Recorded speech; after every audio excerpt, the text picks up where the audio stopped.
കഷായം ഗ്രീഷ്മയെ ന്യായീകരിച്ചുകൊണ്ട് കുറച്ച് പേരൊക്കെ രംഗത്ത് വന്നിട്ടുണ്ടല്ലേ.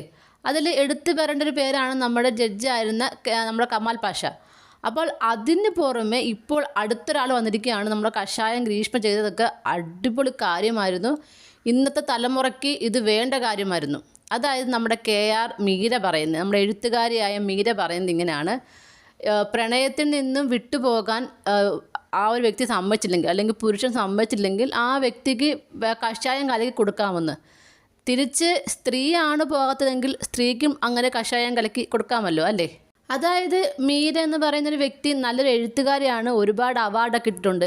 അതായത് കേന്ദ്ര സാഹിത്യ അക്കാദമി അവാർഡ്, കേരള സാഹിത്യ അക്കാദമി അവാർഡ്, ഓടക്കൂൾ അവാർഡ്, വയലർ അവാർഡ്, അങ്ങനെ നിരവധി അവാർഡൊക്കെ കിട്ടിയിട്ടുണ്ട്.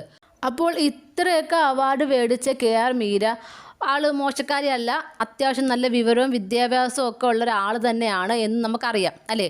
പക്ഷേ ഇത്രയൊക്കെ വിവരവും വിദ്യാഭ്യാസവും എല്ലാം ഉണ്ടായിട്ടും ബോധമില്ലെന്നാണ് എനിക്ക് തോന്നുന്നത്. കാര്യം എന്ന് പറഞ്ഞാൽ ഈ പറഞ്ഞ ഷാരോണിനെ കുറിച്ച് നമ്മുടെ ന്യൂസുകളിലൊക്കെ കണ്ട കാര്യമാണ്. എന്താണ് ഷാരോണിന് സംഭവിച്ചത് എന്നുള്ളത് വ്യക്തമായി തന്നെ കേട്ടതാണ്. അതായത് ഷാരോൺ ഈ ഒരു ഗ്രീഷ്മ ചെയ്യുന്ന ചതിയൊന്നും അറിഞ്ഞില്ല. ഗ്രീഷ്മ ഷാരോണിനെ ചതിക്കുമായിരുന്നു. പക്ഷേ ഇവിടെ ഇപ്പോൾ ഈ പറഞ്ഞ KR മീര എന്താ പറയുന്നത്, ആ ഒരു പെൺകുട്ടിക്ക് ആ ഒരു ബന്ധത്തിൽ നിന്ന് പോകാൻ ഷാരോൺ അനുവദിച്ചില്ലെന്ന്. ഒരിക്കലും അങ്ങനെയല്ല ഉണ്ടായതെന്ന് നമ്മൾ ആ വാർത്തയിലൂടെ കേട്ടതാണല്ലേ. അതായത് ഗ്രീഷ്മയ്ക്ക് ഒരു പ്രശ്നം ഉണ്ടാക്കാൻ പാടില്ല. ഗ്രീഷ്മ മനഃപൂർവ്വം ഷാരോണിനെ അവോയ്ഡ് ചെയ്താണ് എന്ന രീതിയിൽ വരാൻ പാടില്ല. ഷാരോൺ ഒഴിഞ്ഞു പോകുകയും വേണം. അതിനുള്ള പല കാര്യങ്ങളും ചെയ്തു. ആദ്യമേ ഈ പറഞ്ഞൊക്കെ പാരസെറ്റമോൾ കൊടുത്തു. പിന്നീട് ഈ പറഞ്ഞ ഇത്രയും മാരകമായൊരു കെമിക്കൽ കൊടുത്തു. ആ ഷാരോണിൻ്റെ ആന്തരിക അവയവങ്ങൾ ഉൾപ്പെടെ, നാക്കുൾപ്പെടെ എല്ലാം ദ്രവിച്ച് അഴുകി ഇല്ലാതായിട്ടാണ് ഇത്ര ദിവസം കിടന്നിട്ടാണ് ആ ഒരു പയ്യൻ മരിച്ചത്. ഈ എല്ലാം വാർത്തകൾ കേട്ടിട്ടും നല്ല ഈസിയായിട്ട് പറയുകയാണ്, കഷായം കൊടുക്കും. നമ്മുടെ ഇതേപോലെ പ്രണയത്തിൽ നിന്ന് പോകാൻ സാഹചര്യം ഇല്ലാതായാൽ പുരുഷന്മാർക്ക് കഷായം കൊടുക്കും. അതിനുള്ള സാഹചര്യം പങ്കാളികൾ ഉണ്ടാക്കരുതെന്ന് ഇവർ പറഞ്ഞ ഡയലോഗ് ഇങ്ങനെയാണ്: പങ്കാളികൾ ഇങ്ങനെ കൊല്ലപ്പെടാനുള്ള സാഹചര്യം ഉണ്ടാക്കരുത്.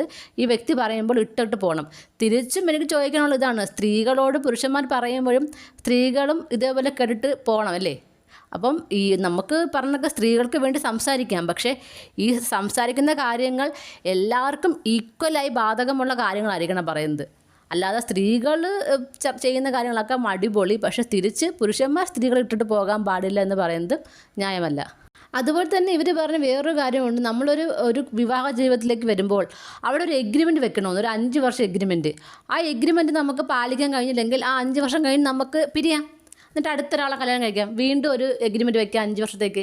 ആ 5 വർഷത്തെ എഗ്രിമെൻറ്റ് പാലിക്കാൻ കഴിഞ്ഞില്ലെങ്കിൽ വീണ്ടും പിരിയാം. അങ്ങനെ പല ആളുകളെ കല്യാണം കഴിക്കാം എന്നാണ് നമ്മുടെ മീര പറയുന്നത്. അതായത് ഈ 5 വർഷം കൂടുമ്പോൾ എഗ്രിമെൻറ്റ് പുതുക്കണമെന്ന്.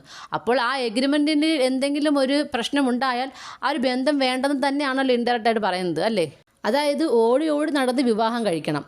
ഒന്ന് മടുക്കുമ്പോൾ അടുത്ത ആൾ, അടുത്തത് മടുക്കുമ്പോൾ അടുത്ത ആൾ, ഇങ്ങനെ കാണുന്നവരെ എല്ലാം പങ്കാളികളായിട്ട് നമുക്ക് 5 വർഷം പുതിയ പങ്കാളികളുമായിട്ട് ജീവിക്കാം എന്നാണ് നമ്മുടെ മീര പറഞ്ഞു വെക്കുന്നത്. അപ്പോൾ ഇങ്ങനൊരു കാഴ്ചപ്പാടുള്ളൊരു വ്യക്തി ഇതല്ല ഇതിൻ്റെ അപ്പുറവും പറയും. അത് നമുക്ക് സംശയിക്കുന്നില്ല. ഒരാൾ ആത്മാർത്ഥമായിട്ടൊരു പെൺകുട്ടിയെ സ്നേഹിച്ചതിൽ, വിഷം കലക്കി കൊന്നതിൽ ഒരു പ്രശ്നവുമില്ല എന്നാണ് ഈ മീര പറയുന്നത്. അപ്പം ഇങ്ങനെ പറയുന്നത് ഈ മീരയുടെ എന്താണ് ഈ പറഞ്ഞ വാക്കുകൾ എന്ന് വെച്ച് നമുക്ക് മനസ്സിലാക്കാം. ഇപ്പോൾ മീരയും നമ്മുടെ ബെഞ്ചാമിനും തമ്മിലുള്ള പ്രശ്നങ്ങൾ ഇങ്ങനെ ചർച്ച ചെയ്തുകൊണ്ടിരിക്കുകയാണ്. അതിലേക്കൊന്നും ഞാനിപ്പോൾ കടക്കുന്നില്ല. രാഷ്ട്രീയപരമായിട്ടുള്ള ഒരു കാര്യവും ഞാനിപ്പോൾ പറയാൻ ആഗ്രഹിക്കുന്നുമില്ല. പക്ഷേ മീരയുടെ ഈ ഒരൊറ്റ പ്രസ്താവന, അതായത് നമ്മുടെ ഷാരോണിനെ കൊന്നതിൽ യാതൊരു തെറ്റുമില്ല എന്ന് പറഞ്ഞതിലാണ് എനിക്ക് അത്ഭുതം. അതായത് ഒരു സ്ത്രീ അല്ലെങ്കിൽ ഒരു പുരുഷൻ നമുക്ക് ഇഷ്ടമല്ലാത്തൊരു പാർട്ട്ണറെ കൂടെ ജീവിക്കേണ്ട, അവരെ കൊന്നു കളഞ്ഞിട്ട് അടുത്ത ആളെ തേടി പോവുക എന്ന് പറയുന്നത് എനിക്ക് ഒട്ടും യോജിക്കാൻ കഴിയുന്നില്ല.